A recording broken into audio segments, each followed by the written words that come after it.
Welcome to the Small Church Podcast, where faith, community, and ministry intersect in the unique context of smaller congregations. I'm your host, Tony Marr, and I'm thrilled to be joined by two men who are convinced they're a little bit more talented than I am. That is right. I'm Robert Kill, one of those supposedly more talented guys, co-host and fellow small church leader. Together, we're here to explore the challenges, triumphs, and inspiring stories within the tight-knit communities that make up our smaller churches. And I'm Bruce Montgomery, the one here to bring even more to the table than these two and offer a unique perspective to our conversation. So whether you believe this talent hierarchy or not, you're in for a treat. If you're a pastor, a church member, or just curious about the world of leadership, you're in the right place. Each episode, we dive into topics that matter to you, from innovative ministry ideas to navigating the unique dynamics of a smaller congregation. So grab your cup of coffee, settle in, and let's journey together through the wonderful tapestry of small church life. This is the Small Church Podcast.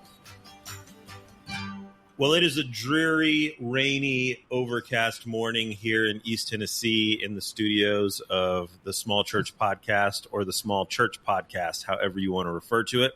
We are sitting here looking out of the window and praying for sunshine, hoping, wishing for sunshine. And I've got some sad news for all of our loyal, faithful listeners out there. Robert is not with us today. He had an emergency at his church that he needed to deal with. And so for the first time in a long time, Robert is not with us. But there is good news on the horizon, that I'm staring at the beautiful face of Dr. Bruce Montgomery, not in person, but over the interwaves. Bruce, how are you this morning? I'm doing pretty good, Tony. If I can get rid of my sinus issues and this crummy weather, I'll be doing a lot better. I'm going to miss Robert. I really am, because he adds a lot for us. But we'll I don't know that he really adds all that much. Well, maybe you're right. We do have someone else here that is in studio with me today that I'm very excited about. He's someone that I know very well, someone that I have known for literally his entire life. I've known him longer than he has known me, and that is my baby brother, TJ Marr. That would be Timothy Jared for those that want the full legal name here. TJ, welcome to the Small Church Podcast. Thank you. It's good to be here. So TJ, not only are you my sibling, my only sibling, my much younger brother, but you're also a small church pastor. So we've wanted to get you on this show for quite a while, and it's finally happened. The dream has finally come true. Yep, it's good. It's took a while. Like I said, you keep asking me what I want to get on to talk about. I'm like, I don't really have any experience in anything, so I don't know.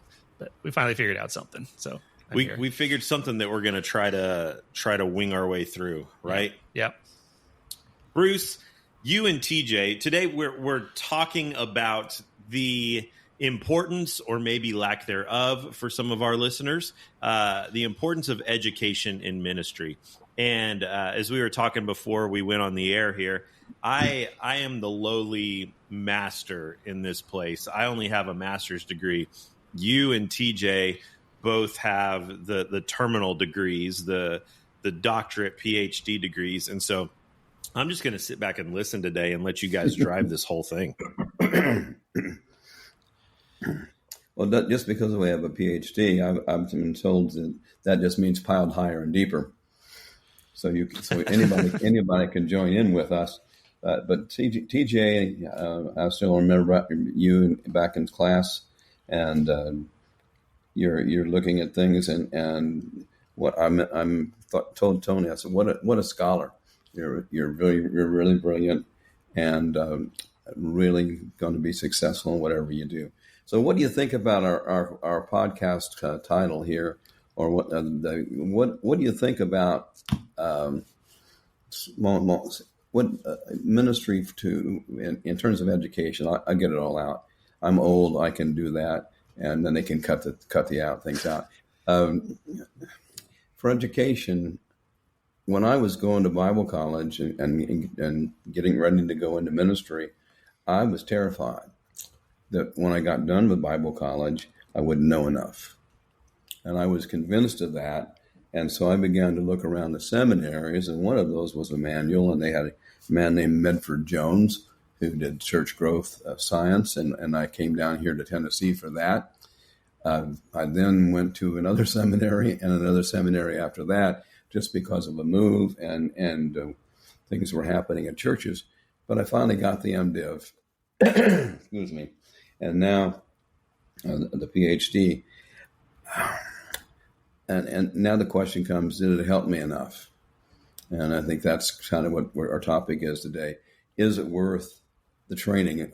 I just saw a person's website saying that everybody who goes to get training in preaching, if they don't go to these two schools, are really lost and going to hell anyway. So there's no sense in doing it. I really disagree with that, but I do think we have to, as we learn things, try to apply them. And so, TJ, what's your experience been? Because you've been going to school and doing other jobs. You're going to school now, and last is it almost a year or so that you've been preaching? Yeah, about a year and a half, I think, at this point. So, what do you think about the education question? Do you think that education is important for those who are in the ministry? I do think it's important. I guess if you want me to get into it, you asked about experience. I'm not sure. I went to Bible college for a while. I think probably around, junior, senior year of high school, I decided or felt kind of the call that ministry would be a thing for me. So I went to Bible college and did that. Got to, sit under the tutelage of the distinguished Dr. Bruce Montgomery for some classes, which was great. And then got through that, finished that up, and I'm just trying to wonder, discovered, married my wife right after graduation. What's the next step here? What are we going to do next? Honestly, couldn't really think of much better to do. So went to seminary, and started that right up. And that was a different experience, but it was good. Learned a lot there. Then took a break after that. I think I finished that up. I finished my classes in 2008, I believe, and then finished my thesis, I think, finally in 2010. That's when I officially got my MDiv, and decided I'd probably want to go for a PhD at some point, but I wasn't going to do it right away. So I just worked for a little bit. I did some churches. I never became a senior pastor anywhere, but I did some youth ministry, did some helping out in some other churches for a while, while doing some work. And then finally we had kids. So I quit my job to stay home with the kids, and did that for a while until we all decided, okay, it seems like this is a good time to go back for my PhD. So did that. That took couple of years to get through the classes and everything, got through the dissertation phase.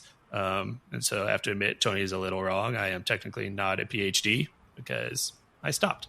And we'll get to, we can discuss that a little bit, because I think that's a big part of this question, is figuring out, I guess, what's the right step, I think, because it's going to be different for everyone. What's right for you personally, what's right for you in your situation, if you're in the church, if you're pastoring a church.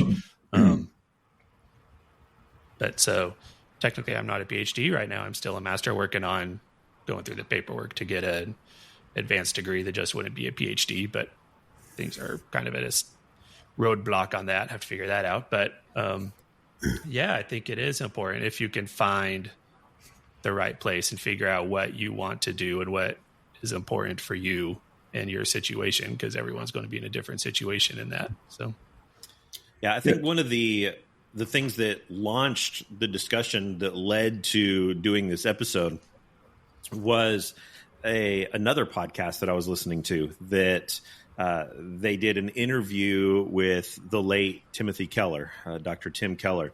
And he was talking about the importance of education in ministry. And he told a little story / analogy, whatever you want to call it, where he said that he felt one of the greatest problems in the Western church today started in the 50s and 60s with the great explosion of the Baptist movement. That he said that in the 50s and 60s and even into the 70s and 80s, he said that if you were at a tent revival in Kentucky, and at the tent revival you decided that you had a calling on your heart, on your life to go into ministry, he said if you were Presbyterian, you would go and tell them that you wanted to do that, and they would send you up north for 7 years to go to school and get training before you would get appointed to a church. If you were a Baptist, they would give you a church and say, go on, go for it. And while he maybe was saying that a little jokingly, I don't know that he was completely joking about that, because we know a lot of people in our area that are pastoring churches and outside of our area that have no formal education, definitely no seminary or Bible college education. And depending on your denomination, I know if you're in some of the Presbyterian, maybe Methodist denominations, there is some formal requirement for education for ordination within their church. But for a lot of the denominations or the non-denominational churches, the independent churches out there, there is no requirement. And we're seeing more and more people that are going into ministry that have long, healthy, sometimes even ministries that have no formal education. So that kind of sparked a conversation between you and I, and then led eventually to us sitting down recording this episode. So, Bruce, what are your thoughts on Tim Keller's comments about the Baptists versus the Presbyterians and the lack of education being a fundamental problem within the Western American church?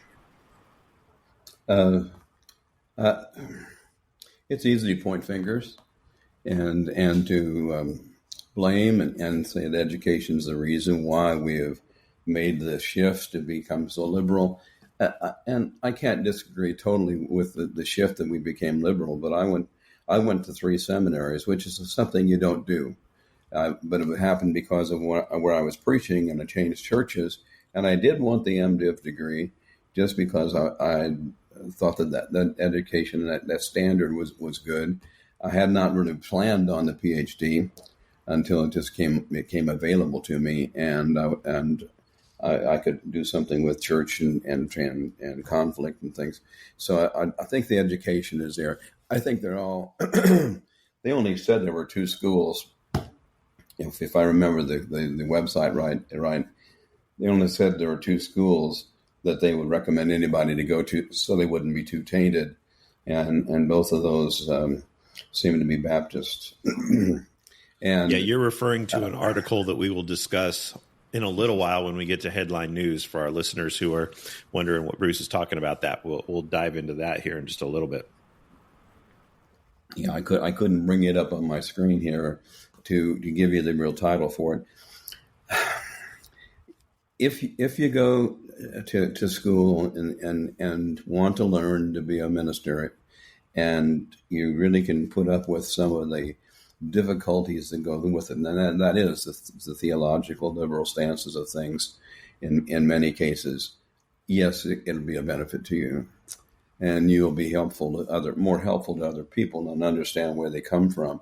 And it was really helpful to me to have that really wide break thing in my MDiv, several different schools, 3 different schools, different theologians I hadn't even heard of when I went to Bible college or a college like Milligan, but they were there, and other preachers were learning about them. I was sitting there during the Vietnam War with a bunch of people who were studying for the ministry, not because that they were called to the ministry, they were called not to go to Vietnam, and there was a draft declaration that if you're in a ministry and going for the ministry, you have a one holding.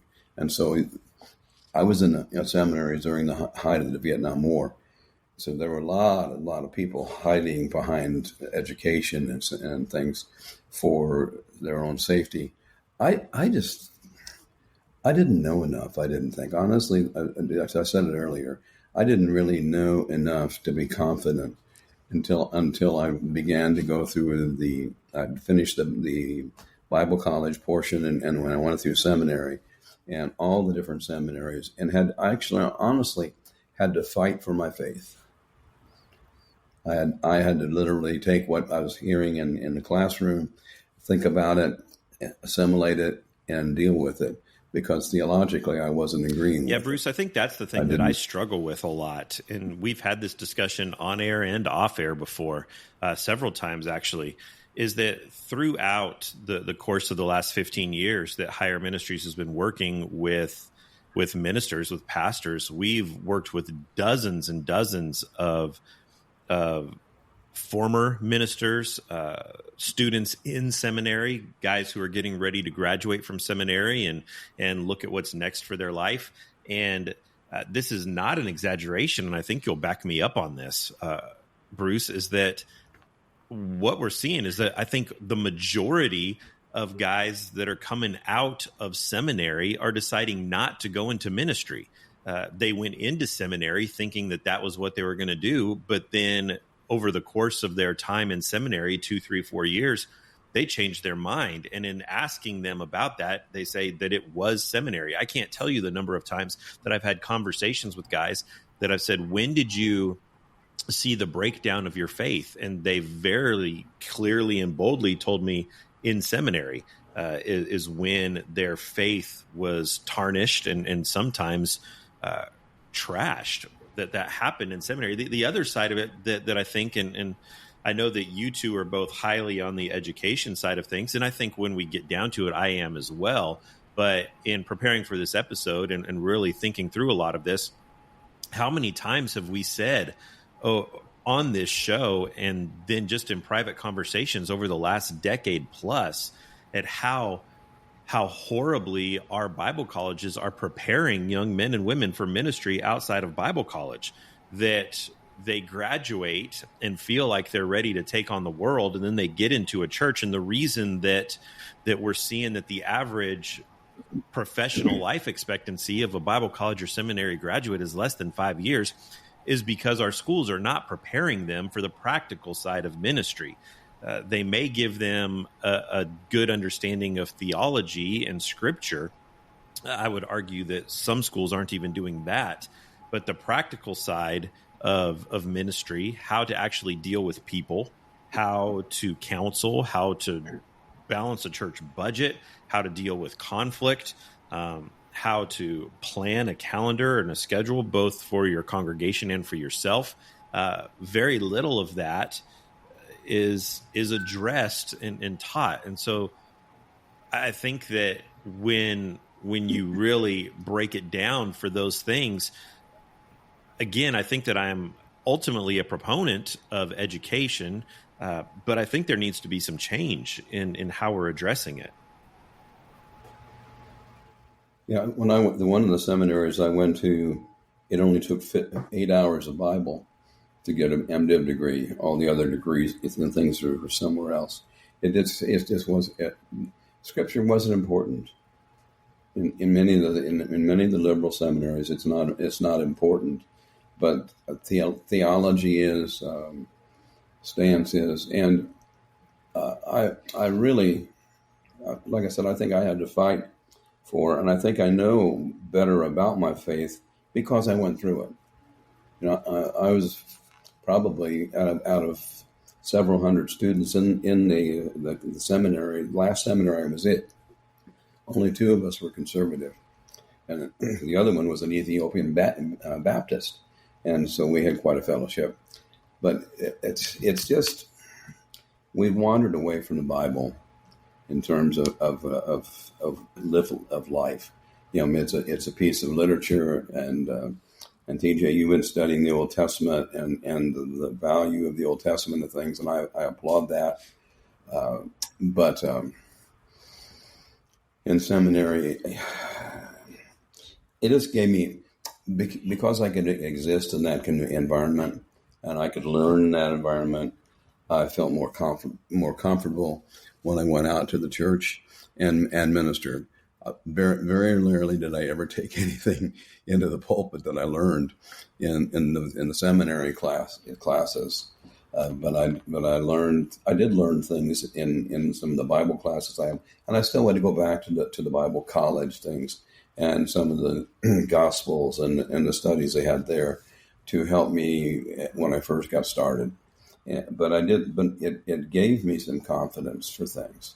And the letters behind my name, they sound nice, but I only use them when I want to impress somebody.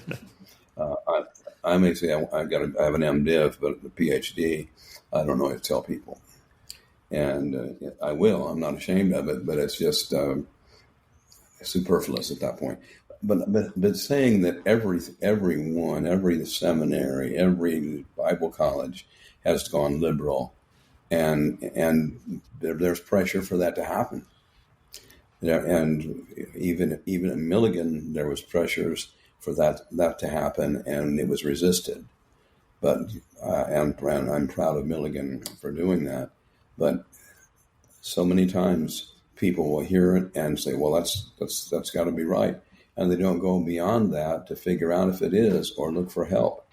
And I think that education in ministry, I would hate to see a totally uneducated ministry, and I'm seeing it in some places, and I feel sad about that for the person, but also for the congregation. There's a breadth of knowledge that helps us to become true to who we are and what the Bible is, and I feel more comfortable that I did what I did to going to education, and I went to school full time in seminary at the same time preaching at a church, and that was not an easy task. And there's sometimes TJ, there's times when you have to make a decision, and you've had to do it. Do I study for this test, or do I do this for the sermon? And you have to make some choices as you go through, and so it teaches you to budget your time. It teaches you what some of the things in that might be crashes for you if you hadn't heard about it, will save you from a collision. But to say, okay, I'm a Christian now. I've read Matthew, Mark, Luke, and John, and Acts. I'm ready to preach. That one scares me. TJ, what's your response to some of the things that Bruce and I have said? Yeah, it's been good. I feel like thinking about it, I almost feel like I need to put out a disclaimer beforehand. Like if you read a magazine as an article written by someone that's not part of the article, they always put at the end, the opinions of this person are not those of the magazine or the editor. Like that, anything I say is not the opinion of Tony and Bruce or the Small Church Podcast, because sometimes I go off. I don't know, but it's good. Like I agree. I still remember, like, my favorite, I never know what to call these people. My favorite pastor, teacher, author, person in the world is Erwin McManus at Mosaic in LA. And I knew the summer between my junior and senior year. So I had 1 year 1 year left of college, wondering what I was going to do. I went to a conference, a pastor's conference that he was speaking at, and he had like a book signing meet and greet thing afterwards that I wanted to talk to him, and I wanted to ask him something. And so I decided, I don't know why I decided to ask him this question, because I'd read his books and I already pretty much knew what his answer was going to be, but I wanted to ask him something. It was the best I could think of. And the time in my life, I asked him, okay, so I'm at this point, I have 1 more year. What do you think of seminary? Is it something I should do? And he looked at me and said, absolutely not. He said, don't do it for the exact reasons you're talking about, that he went to seminary, and if he wasn't stronger in the faith, it would have broken it and kicked him out. And I feel personally the problem with it, that I understand where it's coming from. The problem with the people is, at this point, if you're going to seminary, if you're getting your master's, you've already gone through college. At least you have to have gone through college at that point. So at the least, you're probably 22, 23. Some people take a break, so you're older than that. Problem is, if you're going to seminary expecting to be molded at that point. I think like my favorite thing is the seminary I have my degree from. On my master's, it says Emmanuel School of Religion is the school I got from. If you go there now, it's called Emmanuel Christian Seminary, because I know the guy that became president and had to change the name. He said he kept getting calls like multiple times a week from two different groups of people. From parents wanting to enroll like their 6-year-old because it's a school of religion. They think it's great. They want to raise them in a good Christian school. Like, no, it's not for 6-year-olds. Or on the other side, from the school of religion, they would get a call from, Buddhists and Hindus and from all over the world wanting to come. Like, no, we don't do that either. So they had to change it from school of religion to Christian seminary. So, this is what it's about.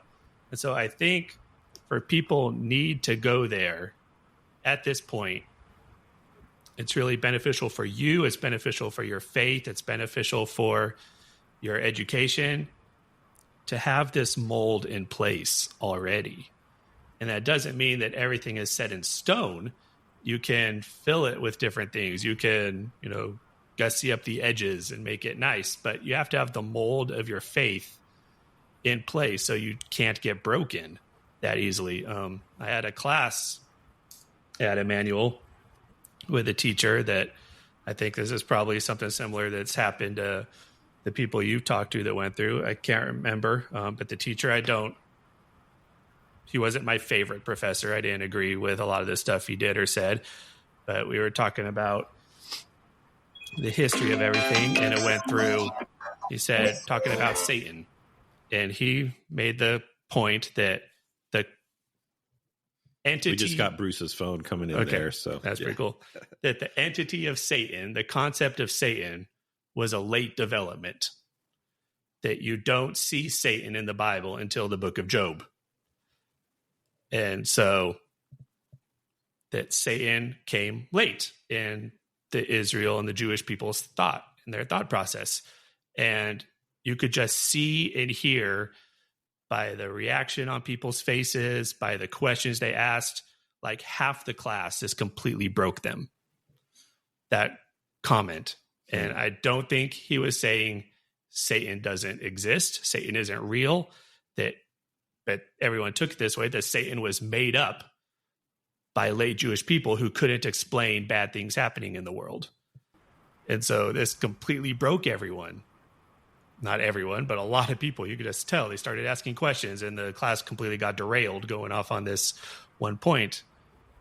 And I just think the point is, like, I sat there thinking, I don't believe in Satan because my professor tells me he exists. I don't believe in Satan because I see what the Bible says about him. I believe in Satan because I have felt him attacking me.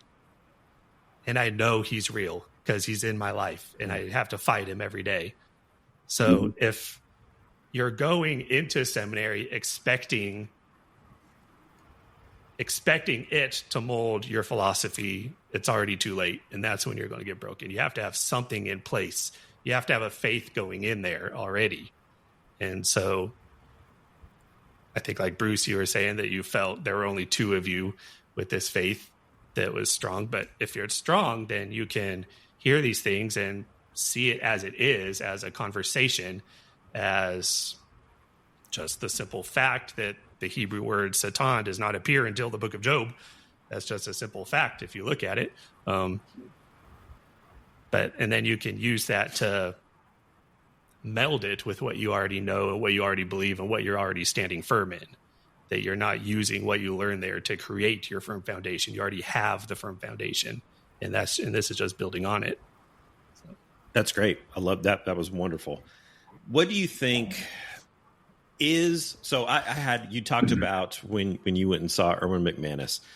I had a really good friend of mine that when we both graduated from high school at the same time. I won't give the year because that will date me. But I left and went to Bible college. He got a 2-year internship at a really, really large church in the Midwest. And he didn't go to school. He went and did this internship for 2 years. And I can remember going back and seeing him back home and kind of talking about our experiences and the things that he was doing.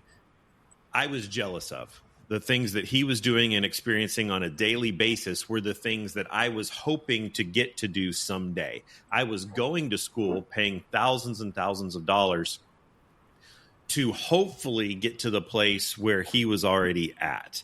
And so what are your thoughts on the debate between theological education or practical experience? Is there, because I'll be really honest, and I think, TJ, you would say the same thing, that in our experiences of Bible college and seminary and graduate school, there's not a lot of practical experience that takes place. It's one of the things that I've talked about for a while, that I don't understand why we don't get men and women who say they want to go into ministry from the moment they step on our campuses, why we don't plug them into a local church. We are the Small Church Podcast. We work with tons of small churches that would love to have young Bible college and seminary students come in and be a part of their congregations, a part of their communities, and help out. The practical side of ministry, the practical experience, doesn't happen a lot within the confines of the educational system. So what would you say to that debate of theological education versus practical experience? I think first of all, it shouldn't be really a debate. You obviously need both. I would love to do what your friend did, was incredible and good. Some things I love. Milligan required. This was actually the conference that McManus spoke at, was the very start of this, that between junior and senior year, if you're a Bible major, you're required to go do a summer internship. And so that was a thing. Mine was, I was here in East Tennessee. I met the pastor I was going to intern with in Nashville. I drove to Nashville, met him there, was where the conference was. Then we drove up to New Hampshire afterwards, which is where I spent the summer doing my internship. And it was great. That was one of the best things, because you really get to see it. I thought, I said there needs to be more, because I think you've discussed this before. Anyone who works in the church knows the summer is kind of the slowest season of the church year. So you're doing all you can, but you're missing a lot of stuff by only being there for a summer. Well, and I think the fact that you're going into your senior year before that happens. Yeah. And so a lot of times, I've seen this happen numerous times, where guys get to that place, they finish their summer internship, and they're like, I absolutely hated that. This is not for me. But at this point, they're 3 years and $100,000 into their education to change course of action. It's too late. And so they go ahead and finish out. Yeah. So I think that is a very important aspect, but there's also more to it. I think there's even more, if we want to discuss this later, if we're just talking about education in general, like forgetting or not focusing just on the Christian education, the Bible education. Like, one of the things that you never know, I've never taken a class on this in undergrad, master's, doctorate, but everyone who is pastoring a church on the church budget, you never take any classes on that. And even if you just go straight into practical ministry, you might get to sit on some budget meetings, but do you have any idea what they're talking about if you have no education on economics and any of this stuff? So I think just any education is important. But even from the biblical, you're getting the ideas behind the scenes, but how to deal with people once you get up to the pulpit. What are you actually talking about? You can read the Bible. Anyway, we all know the Bible that I think most of us probably use here in America is written in English. You get a lot of stuff in the original Hebrew and Greek you're never going to understand if you have no education at all. That completely changes the way you can preach, completely changes what you can talk about, if you can understand these things. So I don't think there should be a debate on one or the other is better. They both are needed. But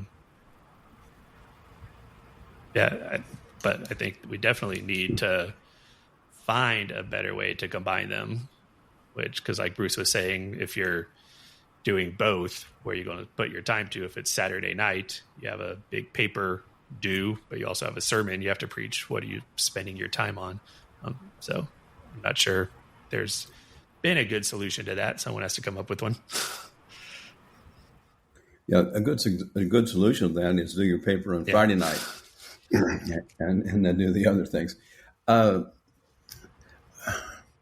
learned that what I learned in seminary while I went to Bible college, while I went to begin to minister, was that I didn't really need to know how to do the books. There were people who do that, so I could trust them, and I could work with people and do different things. But I found that one thing you can actually take the books you're studying and make them your sermon series. You can go through the Gospels and preach through the Gospels, and you can preach through certain things, and that kind of makes it more expedient. But I really, when I decided to go into ministry, I was a junior in high school and had not been a Christian for very long.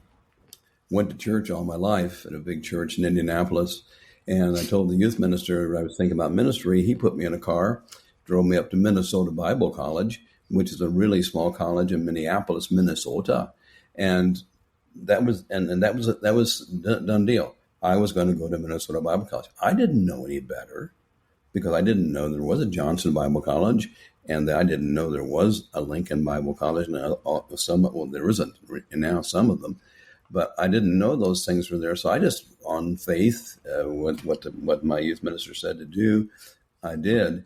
And then the churches in Minnesota were small enough you could get involved and do things and learn, and by observing and asking questions and just stepping in and first time I preached in a church was up in Staples, Minnesota, and that's almost to Canada. And when I got in the pulpit, and the first thing I thought of instead of my sermon was, "What are you doing up here?" And I had to say, "Well, I'm training for this. This is," and talk myself into it. But I don't think it's always what you learn in the classroom. It's what you learn in the context and the conversations that go along. And I think you'd agree with that, TJ, because there's a lot of things that happen that are more personal in conversations than they are in a classroom setting. But we're in a culture now that there is so much accessible, so much knowledge and learning is accessible to you for free, that are there other options? I've got two girls who are graduating in a month from now and will be heading off to school, heading off to college. And we've talked about this a few times. We spent the last several months touring schools, visiting campuses, talking with financial aid, and looking at the fact that to get a 4-year degree with the cost of tuition, room, and board now, you're looking at, close to $250,000 by the time you're done. And you're spending $250,000 to graduate and get a job that pays you $30,000 a year, maybe $40,000 a year. Unless you know exactly what you're wanting to do, and if that profession requires an advanced degree, requires a degree, I don't know that the investment in education reaps the reward that you're hoping that it will. You're going to spend 20 years of your life working to pay back your student loans. In the confines of ministry, in the ministry environment, there are a lot of people out there that would love to go to Bible college or seminary, but the cost is just so prohibitive that are there now, and I don't know the answer to this, I'm asking you to, are there now so many other options that you can gain the knowledge, you can gain the education through free online courses, through seminars and that are offered locally and online, that may be putting yourself $100,000, $200,000 in debt isn't a necessity anymore? There's two ways to approach. One of Tony, when I went to school, it wasn't that expensive, and I had scholarships to get me through, so I didn't have really any debt when I went through. But now I know it's high, to go through. So if you do that, if you go through and do this ministerial training and you want more, I would say find that school, find that church that Tony talked about his friends going to. And I'm imagining, I think I know what it is, but find that church and see if they're taking interns, see if they're taking work study people, see if they're taking people, and they're not charging you for it, and you're helping them with their staffing issues. And so those kind of things I think work out. I watched a lot of our students go to some of the big churches and coming back much more polished and much better than they were before. And but Tony has said I do still think that there is a place for Bible college seminary. Maybe accelerate the program, but definitely give some experiential classes and get up there and doing things, preaching and have somebody analyze or have somebody critique your sermon is immensely helpful, because you can get so many bad habits that you want to learn other things. I still follow, even though I know there's a cheaper way to do it. I still think that the educational part is helpful, and in a long time, it was helpful to me because I graduated a year early from college, so I was young. I was married and I was young, and I needed to get into seminary, but I also needed to get the grounding for being in the ministry. And in the ministry is not always, we use practical things. It's always, having a board, and what the balance sheet looks like, or you're doing this or doing this. Find somebody who help you know what that is. If you need help with something in ministry, find a minister who is a little older and knows a little bit more that you can kind of talk to and befriend. I was fortunate enough to have 2 or 3 ministers, all who were mega church ministers, who took me under their wing. And they didn't teach me to preach or anything, but they taught me about people, and they taught me about administration, and they taught me about how churches worked. And then some of it I just had to learn naively, walking into it, get ambushed, survive, and make that one I chalk up and not have to happen again. So learning, it's not wrong to be inexperienced, but it's wrong to stay there. So get to know that. And we've said liberal, we've said all these things. Not every seminary is. Not every seminary goes in that direction, but you see it often. So know what those who they're going to be teaching you believe, and know what you want to get out of that education. You don't have to have in churches like ours, the Christian churches, you don't need to have a degree to get ordained. Ordination is the credential that the state's going to look at. Are you ordained to the ministry, and who ordained you? That's going to be there. And they're not going to look at your schedule of courses. They're not going to look at your grades. They're going to look at that. Do you have a document? And where's that and that's got to be legitimate if you're going to be operating in things. And then just find ministers that are nearby who are older. And I didn't always think that older was better, but learn from people how they do things and what they do, and then make your own decisions about it. So there are opportunities for you to grow and learn without having to enroll in seminary or a PhD program. If you're sitting listening to this and you're saying, okay, I think that education is important, but what opportunities are there for me? I think Bruce just gave you a bunch. TJ, do you have any that you would add to that? Yeah, I would just say, I think this is coming from a person who is a raging introvert.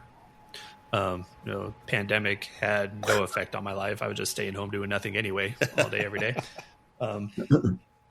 You can't do it on your own.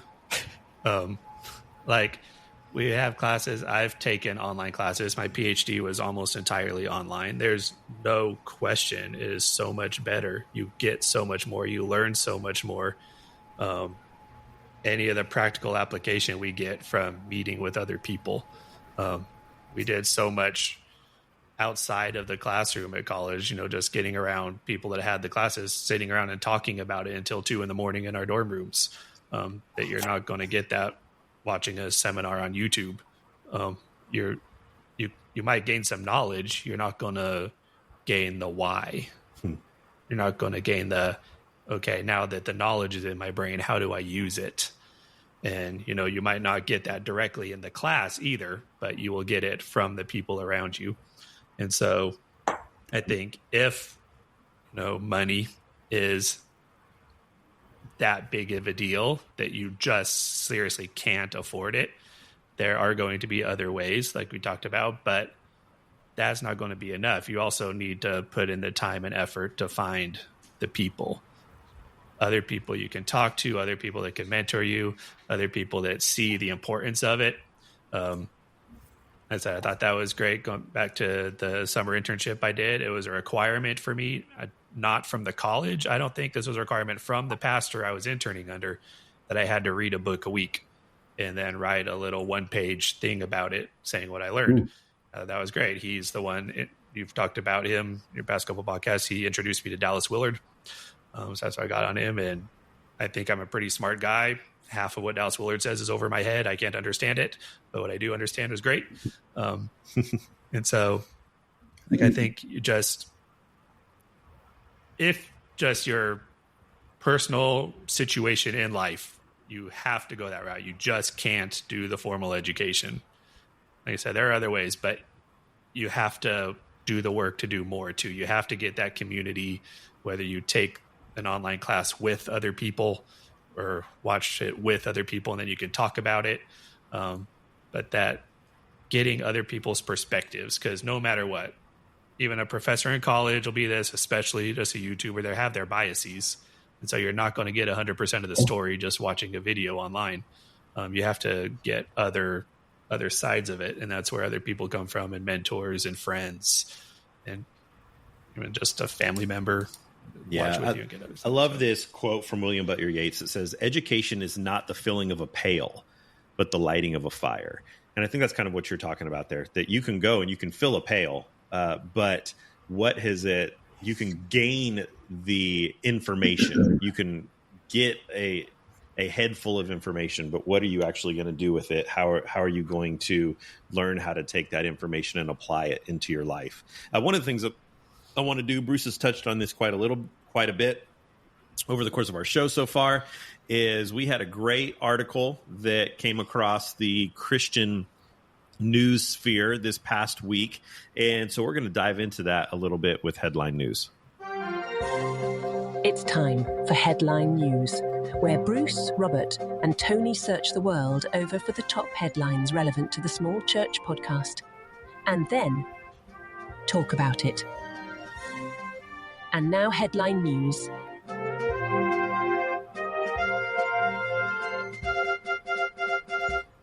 So our headline news article this week ties directly into what we've been discussing with education, that a few weeks ago in March at a conference held in Anaheim, California, the conference was called Freedom Night in America, and it was hosted by Influence Church in Anaheim. Charlie Kirk, who's the CEO and founder of Turning Point USA, made some pretty direct statements about the state of education and seminaries here in America. He didn't hold back. He didn't edit or filter himself in any way. He made some pretty bold statements that he felt like our seminaries were pretty much a waste of time. In fact, he said that they were producing weak, beta male, overly feminine pastors. Guys, Bruce, I know you had very strong feelings about this article. TJ, what were your thoughts on this? He just rips in, and these are the only two schools. There's two schools, both affiliated, that he thinks that are legitimate. Everybody else has the other. That's one. What a great generalization, if it were true. There were also two pastors he felt like that were doing a great job in America with speaking and preaching truth, and they were the two that were sitting on the stage with him. Yeah. Who were they? I've forgotten. Who were they? Two Calvary Chapel guys, John Randall and Jack Hibbs. Okay, the names, I saw the names that didn't mean anything to me. Yeah, I don't know who they are either. It just blatantly says if you're not doing this conservative approach, then you're going to hell. And it's not that blatant, but it's close to it. You're saying that, and you have all the things with homosexuality and all this kind of stuff, and we preachers who were effeminate.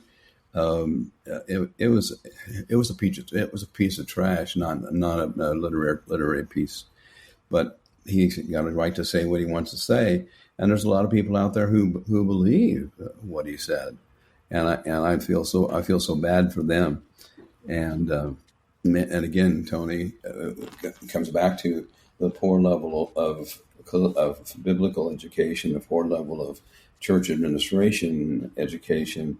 May be very much not just the ministry, but the fact of the way in which we have come about teaching it and doing it, and it's not an easy thing. But I do believe that I would not be successful, have been successful in ministry if I hadn't done the school. Yeah, he says he says these seminaries, aka cemeteries, are one of the most destructive influences on American Christian life. They're infiltrated with wokeism, social justice nonsense, and they are raising a generation of these weak, beta male, kind of overly feminine pastor men that are coming to these churches. They're all emotion and no truth, and they bring, quite honestly, this unclean spirit to destroy the church from within, end quote. Yeah, this was an article that my phone had popped up at me a couple days before, and I'm like, okay, I didn't really look at it. Then I didn't read it until you sent it to me that we were going to talk about this. And I said, I was smiling and laughing through the entire article, reading it, just from both sides. Because personally, you could tell reading the article that the author who wrote it is completely biased against Charlie Kirk and everything. But well, yeah, definitely. But I thought one of the interesting things was that Kirk, it says that he dropped out of junior college. Yeah. He dropped out of community college. So he has no formal education. Yeah. He's a dropout. Except yes, he does have a doctorate, an honorary doctorate that he does not deserve from, ironically, one of the two schools he says it's okay to go to. So, yeah. Yeah, they gave that to him right after he put their name in. Just having a degree doesn't mean you know anything, but this whole thing, I was looking at that as a type of AI, alternate reality, and what he's talking about. In the midst of the pulpit is a fog in the pews. I'm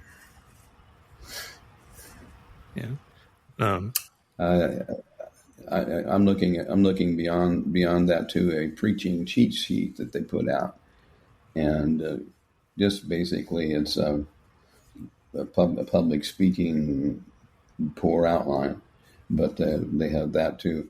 I read it, Tony, and first I laughed, and then I cried because I think that's the state of where many of the churches are, and many of the leaders are. And there are people who are going to sign up, and I'll not say the Baptist colleges, but they're going to sign up and think that they're in a place where they're the ones with truth and no one else has it. Yeah, and I really think that God gives us truth through the Word, and as we experience other people, we grow, and we can learn from each other. The biggest argument I would say, Tony, of not doing education as it is now is the cost, and that it's not doing what you need it to do. So find a path, maybe 2 paths or 3 paths as you go into it, that they are doing what you need to do. TJ, you have anything you want to add to this article? I think the biggest thing was just the funniest part is he goes from talking about the pastors and talks about how they can't have a good discussion with him when he tries to discuss because they're not knowledgeable. They don't know anything. They can't go deep into anything. And then the very next line, but they all go to seminary and have learned all this stuff. I'm like, so which one is it? They have no education or they have too much education? Yeah. And But then the biggest thing he talks about that it was just, again, I'm getting here. I don't want to step on toes of you or listeners or anything, but talks about that they go to these seminaries and learn. He uses the phrase social justice nonsense.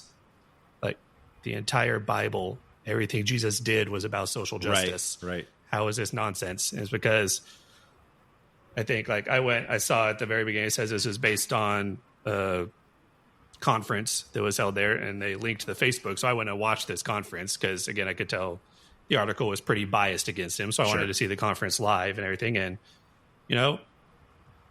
the bias is deserved.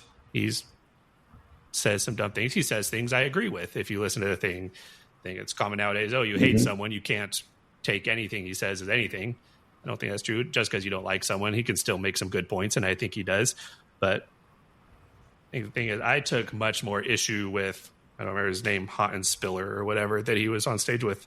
Charlie Kirk is a political activist. That's what he is. He's out there trying to get someone elected.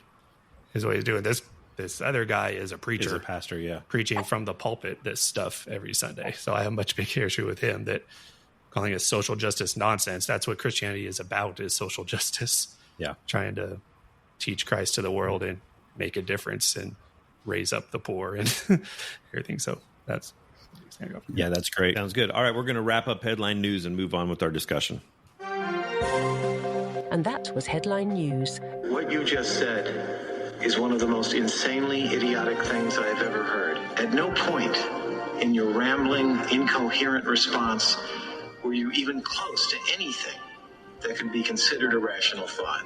Everyone in this room is now dumber for having listened to it.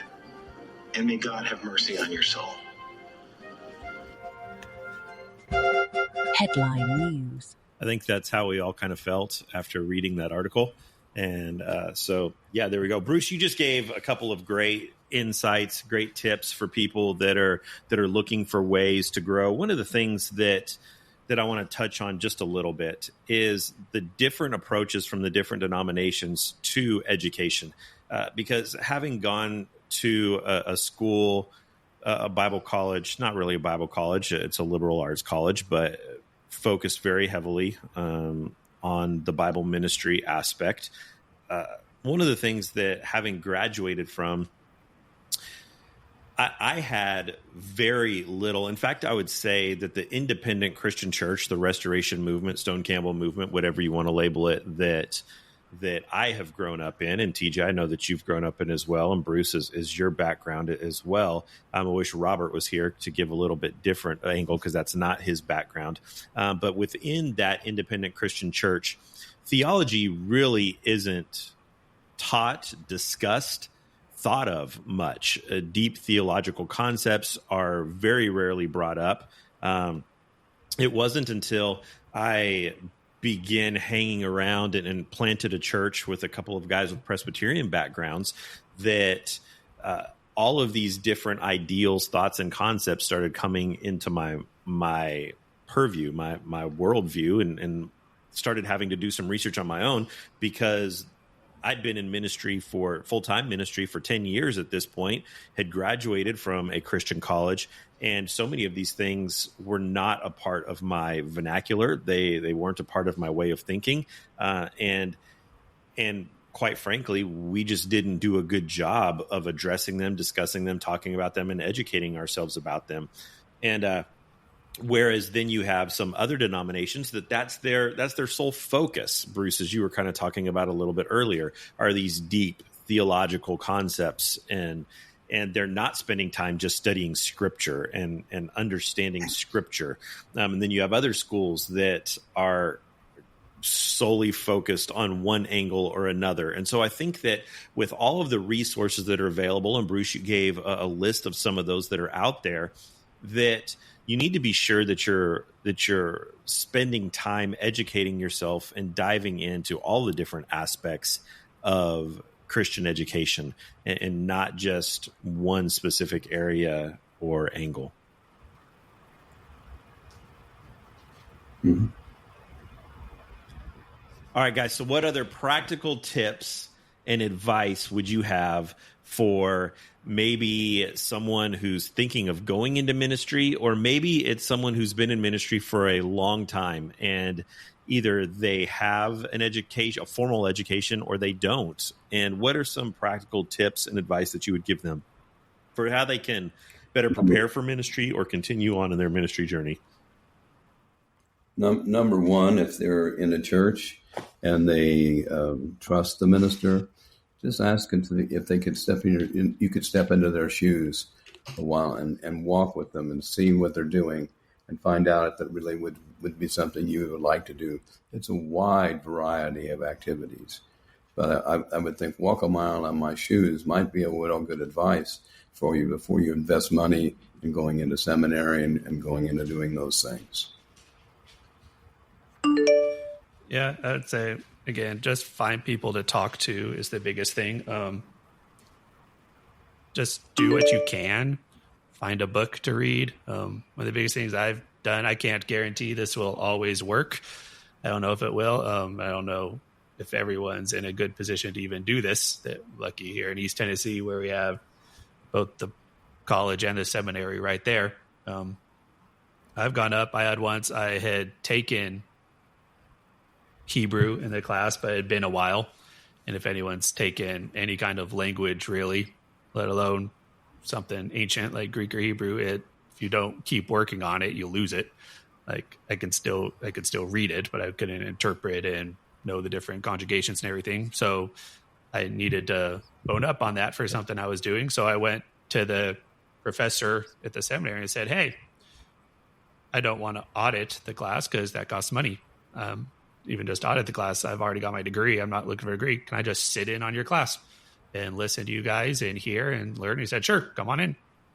And I would think most professors would be willing to do that. They're happy just to teach you. They don't get the money anyway if you're paying for the auditing. So go down to the local college and talk to them and say, even if you can't afford to audit, if you can't afford to audit it and want to, go for it. I know you take classes just for fun. Like I said, it doesn't have to be Bible. With taking some tax class, you said the other day that you're taking just to learn some of these tax codes and stuff. Yeah. Just keep learning. It doesn't have to be anything because you can always use it. I said my biggest thing, I don't know, talking about, I'm probably more than most people, or a lot of people. I think it is very important to learn and keep educating on not just Bible Christian stuff. One thing I did, my master's thesis is on John Steinbeck and how, now I combine it, how his works, what Christians and churches can learn from his works, but it's not a strictly Christian thing. And I talk John Steinbeck from the pulpit more than anything except the Bible. I'd quote him more than any Herman McManus or any Christian pastors. I think it's very important to keep that up. So just find whatever you can do. It's in your spare time, read a book instead of watch a movie. Yeah, I think John F. Kennedy said leadership and learning are indispensable of each other. If you're in a leadership position, your learning never stops. It has to continue. TJ, I want to ask you a question as we're about out of time here. That you talked earlier about your encounter with Erwin McManus and the question that you asked him and the response that you got to him to your question of if you should go to seminary. And he said, absolutely not. So for listeners out there who maybe are wrestling with that same question and they, through the airwaves, are asking you that question, should they go to seminary? What would your response be? Yeah, I would say, I kind of looked at it. You have to look at where you are. So, I think clearly I did not listen to him. I went anyway. But I just think it's a different perspective. Like if I can just give the instructions I get, this isn't seminary necessarily, is beyond that to the PhD. When I got there, the advice everyone got that I think can work for that too is like, if you are someone that loves to learn, like you just love to learn, you want to keep going and learning new things, that's what you do, you want to gain this knowledge, don't do it. It's not for you. You can find other ways to do it, like you were talking about. Go to listen to a TED Talk online, lots of things you can do. This is for someone that feels called to it, that feels an inner desire, a longing, an outer desire to help in your church situation, whatever you are, with your family situation. And then also just what you are not just physically able to do, but spiritually and emotionally willing to do. I know when I got to the PhD, our first class, I don't remember the name of the book, but we got a book that we had to read and write a report on about programs, about the doctorate programs and how much work it takes. And there was stuff about the dissertation, and I read it and I honestly said, there is no way I am doing this. Like, I'm staying in the program, but I'm not doing everything this book says is required.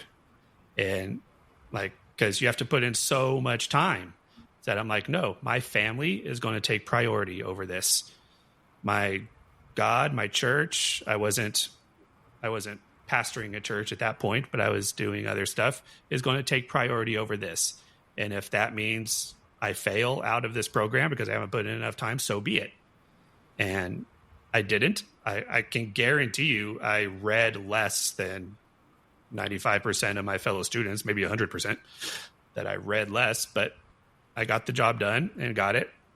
And then I got to the dissertation phase. The oral exams are the worst part because those are like comprehensive. They're called comprehensive exams now, and goes back through the whole 3-4 years, however long it's taking you to get to this point. And if you fail, you're done. At least I think maybe now you might get a second chance at it. But so that's the hard part. And I passed those. I was so excited. Those are the stressful part. And I got to the dissertation, and you figure at this point, just write one more paper, and just my personal experience. This isn't going to be everyone. I love research. I love studying. I love reading. This dissertation was one of the worst things I ever went through in my life. My advisor and I just butted heads on everything.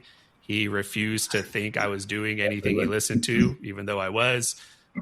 Eventually, we switched advisors because our dean realized we weren't getting anywhere. And my new advisor, I sent him what I'd already written in like 4 or 5 things. He asked, why did you include this? It doesn't make any sense. I'm like, I know it doesn't include any sense. That's what the last advisor told me to do. So, and I just decided this wasn't worth it. Like, I think that's the question everyone will need to ask. Is this worth it? Like, it seems like I'd put in this much time, this much money, this much effort, how many years. Should I have just finished it off? Should I just sucked it up and fished it off? And the answer for me was no. It was killing my mental health. It was taking me away from my wife and kids for far too long. It's taking me away from other things I wanted to do. It wasn't worth it anymore. And so I think that's the biggest question everyone you just need to ask beyond the money. Like, obviously, everyone nowadays thinks money is the biggest issue. Money is not the biggest issue. It's your time. It's what you feel like you need to focus on in your life. And if that's a big part of it, great. But don't do it just because you like learning, because there are other ways to do that. Right. One more question for you, TJ, and then we're going to wrap this up. As a small church pastor, how has your education benefited you? Are you using your education in your role in your church? Yeah, I think it's great.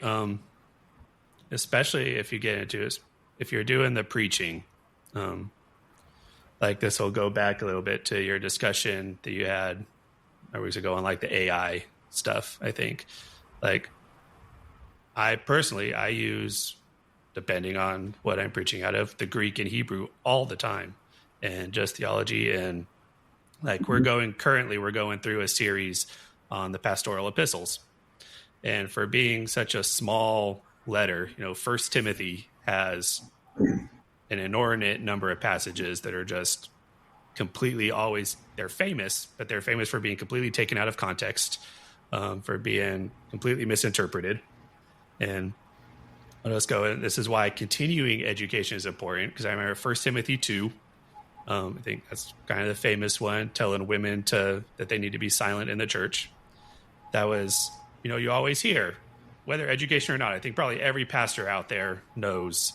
They hear, okay, the Greek word can mean quiet, but it can also mean just peaceful, right? Tranquil. And that's what Paul means here.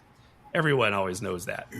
Then I took Greek class in college, and I learned, okay, the problem here is, and this instantly became like my least favorite passage because of this, that there are actually two different words used here that mean the same thing.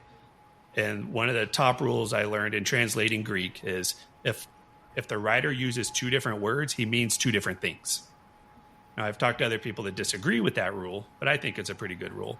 And so the fact that he uses two different words, that both of them can mean tranquil or quiet, but since they're not both going to mean tranquil or quiet, which means one of them probably means actually silent, quiet, like don't speak. And I always hated that. And if I stopped there, I'd still hate it. Then you keep going. And if you really learn that these two words are both used earlier in the chapter to describe men in the church and how they should pray, it's not used to describe, only one is used to describe women later in the chapter. Now, if you look at it to see that they don't just mean tranquil and quiet, they mean like an outer peace and an inner peace. And particularly the one that is used later to describe women and how they should behave. It means not just being tranquil, not just being quiet. It carries the connotation of, and if you only get this by really looking at the Greek and its usage, that in the house, keep to yourself, keep to what you do, focus on your family, focus on you. Don't be a busybody. Don't be a gossiper. Don't get out in the agora, in the marketplace, and just focus on what everyone else is talking about, and then spread the gossip around. And when you go through the pastorals 3 or 4 times, and not just 1 Timothy, but 2 Timothy and Titus, he talks about the importance of not gossiping, not doing all this stuff. And suddenly the command in 1 Timothy 2 to stay quiet makes much more sense. When you don't take it out of the context, keep it in the context of everything Paul is saying. And so it's saying, stop gossiping, understand, focus on God, focus on your family, focus on what's important, and don't go off on these tangents that aren't important. And you might call your AI thing. Can you learn this by not having any knowledge of the Greek, just reading commentaries? Some of it, probably. But again, those commentary writers are going to be biased towards their things. Even Christians can be biased. And so you're not going to learn everything. You're not going to see everything. And even if you can read commentaries, how many different commentaries are you going to have to read? How much time and effort are you going to save yourself if you're just knowledgeable on the subject personally and don't have to waste all the time tracking down 20 different commentaries to get every angle? So yeah, just from that side of it, I use my education a lot in just trying to find new ways to interpret things, new ways to see what Paul and the other writers are actually saying, rather than just reading our English translations and think we know what they're saying. Well, you just got a Bible lesson here from Pastor TJ Marr that I know some of you are going to use this weekend in your church. You're welcome. That is about all the time that we have for today on this edition of the Small Church Podcast. We want to thank our guest, TJ Marr, for joining us today. TJ, thanks for sitting down with us today and being a part of this. We hope that you've enjoyed this episode. We hope that maybe it's given you some insight, some things to think about, maybe some discussions to have within your own church leadership and maybe within your own family about your future direction and what you're doing. We want to thank you for listening and invite you to join the conversation online. Subscribe to our podcast wherever you listen to your favorite podcast. Hit like on that, comment, and share it with your friends. The more that you share it, the more audience we get and the more people we can get to join this conversation. If you would like to send us a comment, you can do so on our Facebook page or via email at higherministries.com. Again, we want to thank you all for listening and hope that you have a great rest of your week. On behalf of TJ, Bruce Montgomery, and Robert, who's not with you, we want to wish you a great rest of your week and tune in next week for another edition of the Small Church Podcast.